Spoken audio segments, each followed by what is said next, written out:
네, 안녕하세요. 오랜만에 인사드립니다. 앵커의 서재입니다. 김진 앵커는 요즘 무슨 책을 읽고 있을까? 또 앵커의 서재에 직접 꽂혀있는 책은 도대체 무엇일까? 오랜만에 돌아왔습니다.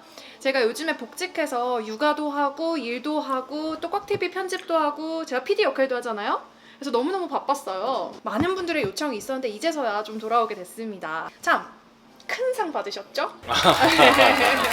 축하드립니다. 통일문화 대상을 받았습니다. 네. 사실 이제 통일문화 부분에서 활동한 공로를 인정받아서 정말 엄청 큰 언론 분야 그것도 대상을 받았습니다. 많은 분들이 또 축하를 해주셨고 꽉TV에 그 시상식 영상이 올라와 있더라고요. 아유, 많이 다 좋아요 네. 눌러주시고 지금 한 벌써 5만, 7만 넘었더라고요. 네, 또 많은 분들이 댓글에 축하한다는 글들을 많이 달아주셔서 네. 일일이 하나하나씩 다 읽고 있습니다. 하트 누르고 있습니다. 네, 그죠? 감사합니다. 네, 조금 요즘 읽고 계신 책이 말이죠. 저 갖고 와야 돼. 네, 가져봐.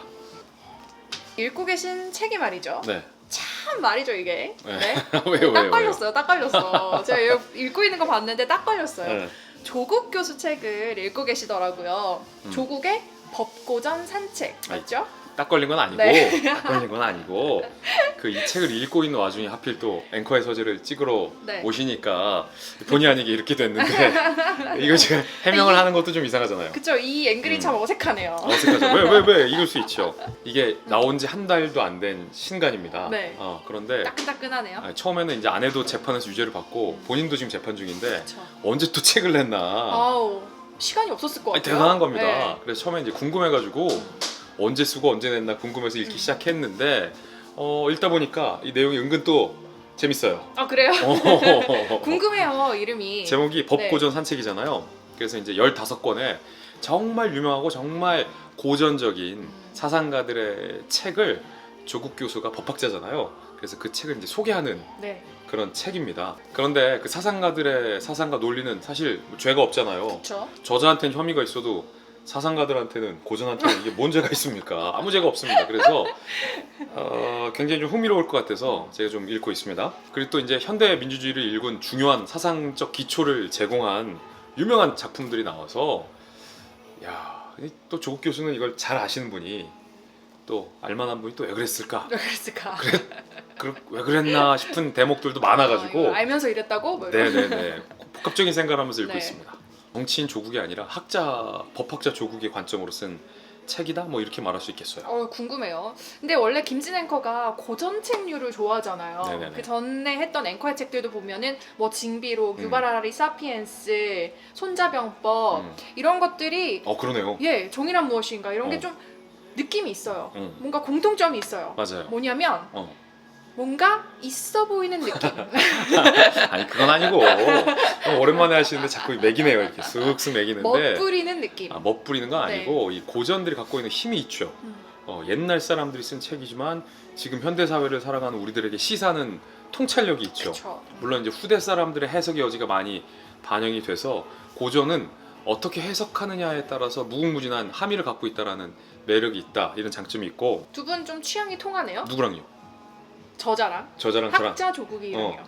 또 그렇게 말하면 또 해명을 또 해야 되니까 제가 자꾸 네. 해명을 하게 만드시네. 네. 일단은 이 조국 교수가 고른 15명의 사상가들과 고전은 너무너무 유명한 분들입니다. 장자크 루소의 사회 계약론, 그다음에 존 로크의 뭐 통치론, 몽테스키웨의 법의 정신, 굉장히 유명한 고전이잖아요. 그리고 토머스 페인의 커먼 센스, 이제 번역하면 상식이라는 거죠. 그러면 동저자의 인권, 존 스튜어트 밀의 뭐 자유론, 이런 굵직굵직한 고전 사상가들 15권이 네. 이 안에 들어 있습니다. 이 조국 교수의 해설이나 내용과 무관하게 일단 그 15권의 패키징 자체는 아주 흥미로운 것 같아요. 사실 이게 모두 유명한 고전들이라서요. 이렇게 묶을 때 어떤 특이점이나 공통점 같은 게 있나요? 네, 일단은 제가 첫 장을 넘기고 깜짝 놀랐습니다. 네. 이렇게 조국 교수의 네. 친필 사인이 들어있어요. 오! 사실 책은 사고 싶지만 사인은 굳이 받고 싶지 않은 저 같은 사람들에게 네. 굉장히 좀 당황스러운 대목이거든요. 사인 받으셨네요? 책을 사니까 예. 사인도 사게 됐어요. 축하드립니다. 원치 않게 이런 부분이 있어요. 그리고 또 이 보면은 친필로 이렇게 사인을 직접 다 한 건 아니고 친필 사인 복사본이 이제 책에 인쇄가 된 경우는 사실 이거 매우 드문 일이거든요. 이거는 굉장히 자기 애가 강한 저자 중에서도 극히 일부들이 간혹 이런 경우가 있는데 네. 이거는 또 반대로 뒤집어 보면 네. 나를 좋아하지 않는 사람은 굳이 내 책을 사지 않는다 라는 강한 확신이 있을 때만 그럴 수 이제 이런 있죠. 행동들이 가능하죠. 일단 요게 첫 장부터 이게 특이합니다. 그렇죠. 그럴 수 있죠. 제일 먼저 등장하는 인물이 장자크 루소입니다. 저는 고등학교 때 배웠던 것 같아요. 사회 계약론 맞죠? 맞습니다. 장자크 루소 굉장히 유명한 뭐 고전 사상가죠. 사회계약론 이게 말이 좀 어려울 수 있는데 뭐 쉽게 말하면 이겁니다.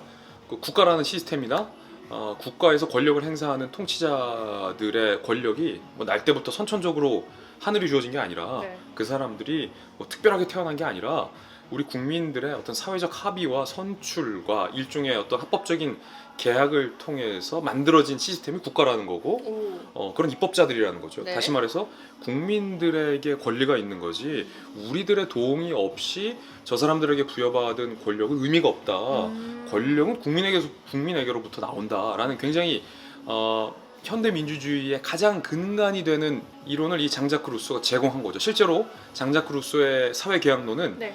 1780년대 프랑스 혁명의 사상적인 이론과 배경이 되기도 합니다. 루이 네. 16세가 옥에 갇혀서 장자크 루소의 사회계약론을 읽고 이게 나의 프랑스를 망쳤다라고 오. 탄식할 정도의 이론적 배경을 네. 이 사회계약론이 제공하고 있습니다. 그때 당시에 왕, 뭐 군주가 있었던 봉건 사회였기 때문에 그때 당시에 갑자기 사회계약론, 니들 아무것도 아니야. 우리가 너희들을 필요로 해서 임명한 거야 라는 사상은 그때 당시 사람들에게는 매우 파격적인 이론이었죠.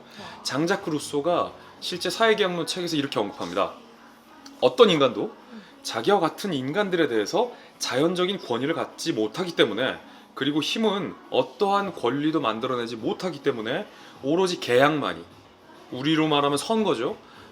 이런 합의만이 인간들 사이에 존재하는 합법적 권위의 토대로 남게 된다. 쉽게 말해서 평등권이죠. 뭐 국회의원이나 대통령이나 장관이나 우리가 뽑아줘서 된 거지 그들이 우리보다 우위하는 선천적인 권리 내지 권력은 있을 수 없다.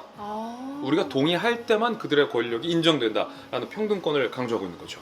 그러니까 사회 계약론이 아니라 사회 선거론이라고 하면 더 귀에 쏙쏙 박힐 것 같아요. 그렇죠. 그 말인 거죠? 네네.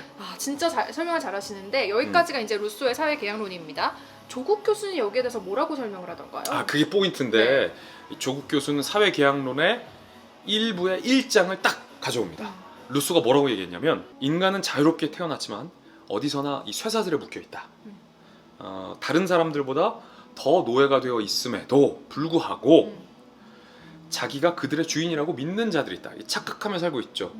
착각하며 살고 있다는 거죠. 사실은 노예는 별반 차이가 없는데 네. 어떻게 이렇게 되었을까라는 장자크 루소의 탄식이 일부 1장에 언급되어 있는데 조국 교수가 역시 폴리페서답게 딱 그걸 갖고 오면서 이 살을 날리는 거예요. 오. 21세기 대한민국에도 이런 노예들이 있다. 똑같은 현상이 일어나고 있다. 살을 탁 날리는 거죠. 사람이 돈이나 계급이나 신분 때문에 평등하게 살고 있지 않다라는 얘기인데 어떤 걸 근거로 갖고 오냐면 미생의 장그래. 영화 카트에 나오는 비정규직들을 보라 라며 살을 날리는 거죠. 자본에 치여서 노동에 시달린다. 돈이 없기 때문에 뭐 주거권이 이들에게는 없다라는 뭐 시적절한 지적을 합니다. 그러면서 대한민국 문제다 딱 비판을 날립니다. 자본이 많다고 이 사람들이 서민들보다 권위가 위에 있는 것은 아니다. 합법적인 권력에만 우리는 복종할 의무가 있다. 라는 루소의 말을 꺼내들면서 이걸 뒷받침을 하는 거죠.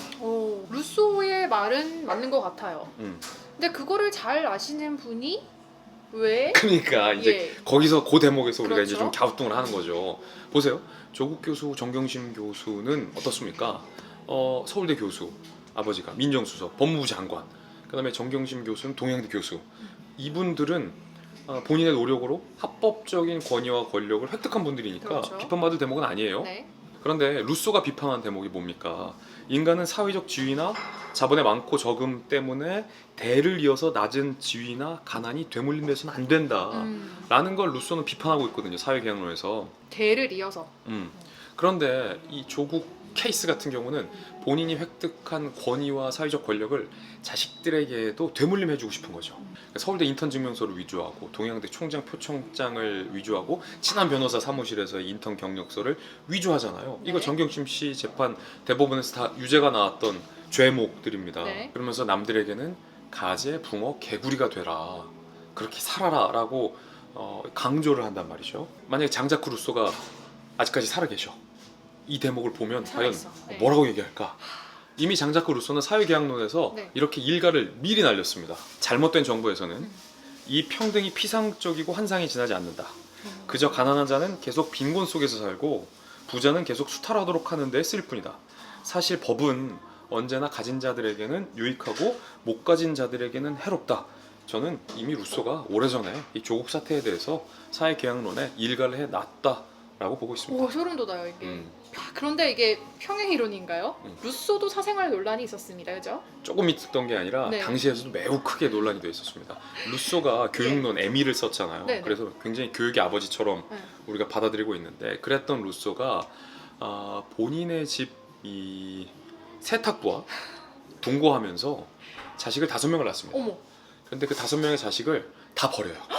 루소가. 교육론을 썼으면서. 네, 보육원에 다 보내요. 어머, 어머. 버려요. 네. 그래서 그때 당시에도 굉장히 논란이 됐고 후대에도 논란이 됐습니다. 그러니까 내로남불의 전형인 거죠. 저 교육론 읽었는데 막 추운 겨울에 애 손발 씻기라고 돼 있어서 깜짝 놀랐거든요. 손발은 무슨 아, 내로남불의 전형입니다. 혹시 그러면 공감 가는 대목은 없었나요? 이 책에서 네. 있죠. 잘 써진 대목, 네, 공감 가는 대목도 있습니다. 예. 존 로크의 통치론에 대해서도 조국 교수가 아주 잘 설명하고 있어요. 음. 그리고 또 이 부분은 조국 교수의 해설에도 깊이 공감 가는 대목이 있습니다. 진짜 공감이 간다는 내용이죠? 혹시 돌려가게 하실 거예요? 아닙니다. 진짜 공감 가는 대목인데 네. 이 존 로크의 통치론 중에 핵심 개념이 여러 개 나와요. 근데 그 중에서 하나가 자연법이라는 개념입니다. 네. 그러니까 자연 상태의 인간에게 적용되는 관습과 법 내지 이성의 상식을 존 로크는 자연법이라고 하는데 네. 이를테면 이런 겁니다. 자연 상태에서 인간을 지배하는 자연법이 있다. 바로 이성이 그 자연법에 해당하는데 우리 이성은 인간은 누구나 평등하고 독립된 존재라고 말을 한다. 따라서 타인의 생명, 재산에 위해를 가해서는 안 된다. 자연 상태에서 인간은 다른 인간에 대해서 자연법 위반을 징벌할 수 있는 네. 그런 권력을 획득하게 되는데, 처벌할 수 있는 권력. 그렇죠. 처벌할 수 있는 권력을 획득할 수 있게 되는데 그 침해에 비해서만 처벌 내지 응징할 수 있다. 오. 존 로크가 이 개념을 들고 와요. 네. 통치론에서 여기서 등장하는 개념이 이 범죄와 형벌 사이의 비례의 원칙이란 거죠. 비례. 쉽게 말해서 지은 죄만큼만 벌받아라 라는 개념. 그러니까 자연법과 죄 형벌의 비례의 개념, 이 두 가지 개념이 존 로크의 통치론에서 등장하는데 네. 현대 민주주의 국가에서의 어떤 핵심 개념 중에 하나인 거죠. 오. 이게 다 여기서 나왔구나. 그럼요. 옛날에 네. 사또나 왕이 네. 기분 나쁘다고 사형에 쳐라 음. 이렇게 막 죽여서는 안 된다 아, 라는 거죠. 그렇구나. 그러니까 죄형 법정주의도 사실 이 개념에서 연장선이에요. 그러면 여기에 대해서 또 저자는 어떻게 해석을 합니까? 예, 사실 이 존 로크는 이 죄를 지은 사람에게 처벌을 하는 때는 어떻게 해야 되냐라는 처벌뿐만 아니라 입법권에도 사실 제약이 있다라고 그 옛날에 입법권에. 기술을 합니다. 예. 입법권의 제약이 어떤 대목인지에 대해서 존 로크가 얘기하는데, 입법권은 절대 즉흥적이거나 자의적으로 발동돼서는 안 된다. 이런 말을 통치론에서 해요. 이게 무슨 뜻이에요? 이 대목을 조국 교수가 어떻게 네. 해설을 했는지 설명을 드려드리면 될 것 같은데, 예, 예. 이 대통령제에서의 제왕적 대통령의 취향과 기분과 상황에 맞게 거대 여당이나 거대 국회 권력이 자의적인 법을 발의하거나 즉흥적인 통치 행위를 해서는 안 된다라는 거죠. 철저히 법 정신에 의거해서 입법 활동이 이루어져야 되고 입법권이 발동돼야 되고 통치 행위가 이루어져야 된다. 네. 기분에 따라서 뭐 즉흥적으로 뭔가를 모면하기 위해서 무언가를 해서는 안 된다라는 일가를 이 존 로크 통치론이 제시를 합니다. 굉장히 오래전에 현대에 시사하는 바가 큰 네. 입법권의 제약, 오. 자의적인 통치는 안 된다, 즉흥적인 입법은 안 된다라는 개념을 설파한 건데 놀랍지 않습니까? 이 절대적으로 공감하는 바도 이건데 네. 이 자유민주주의가 가능한 건 사람의 선의에 기대서는 안 된다라는 사실을 사람들이 깨달은 순간부터 자유민주주의가 가능해지거든요. 선의에 기대서는 안 된다. 모두 다 착할 거라고 생각하지 마라. 인간은 누구나 욕망을 추구하게 돼 있는 그렇지. 존재다. 네. 그렇기 때문에 사실은 법에 의한 통치, 법치가 중요하다라는 개념으로 연결이 되는 거거든요. 네. 사실 이 책에도 나왔지만 몽테스키웨의 법의 정신에서 강조하는 게 뭡니까? 권력이 권력을 저지하도록 해야 된다. 이른바 삼권분립 정신인 거죠. 그래서 조국 교수가 이 대목에서 제왕적 대통령제의 어떤 취약점을 뭐 추상같이 비판한 대목에서는 저는 진짜 공감이 됩니다. 오, 웬일이에요? 칭찬을 다 하시. 뭐가요? 칭찬을 다 하셨네요. 아니, 전 잘한 건 잘했다고 해요. 이제 뭐 근데 다만 좀 그런 건 있죠. 네. 굳이 네, 굳이 뭔가를 지금 얘기하자면. 바라시는 것 같은데 저자 소개 보니까 네. 법무부 장관으로 재직하면서 검찰 개혁을 완수했다 이렇게 저자 소개가 좀 돼 있더라고요. 오, 근데 이제 제가 잘 아는데 법무부 장관 재임한 날짜가 36일거든요. 예, 그쵸.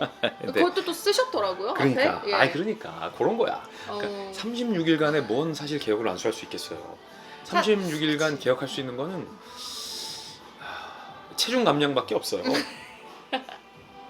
사실 언론은 뭐 36일 가지고 완수했다 이런 표현을 절대 쓰진 않죠. 그렇죠. 예. 그리고 갑자기 그때 이제 검찰 개혁이라는 단어가 툭 튀어나왔는데 사실 뭐 개인 비리가 드러나니까 검찰 개혁이라는 갑자기 말을 그때부터 시작한 거 아니냐 뭐 이런 비판이 있잖아요. 그러니까 여기서 다시 돌려드리면 그러니까 권력이란 건 그만큼 이 즉흥적이고 자의적이서는 안 된다라는 존 로크의 예. 통치론의 발언이 사실 네. 제왕적 대통령제에만 해당하는 건 아니죠. 아, 이 책으로 많이 배웁니다. 네. 아, 너무 재밌었어요. 네. 앞으로도 재밌게 읽고 있는 책, 또 몰래 숨어서 읽지 말고 이렇게 구독자들과 나누고 지식을 나누고 더 많이 공부를 하면서 우리 함께 좀 계속해서 앵커의 서재를 제작을 했으면 좋겠습니다. 알겠습니다. 네. 앞으로도 많이 읽겠습니다. 네, 자주 소개해 주세요. 감사합니다.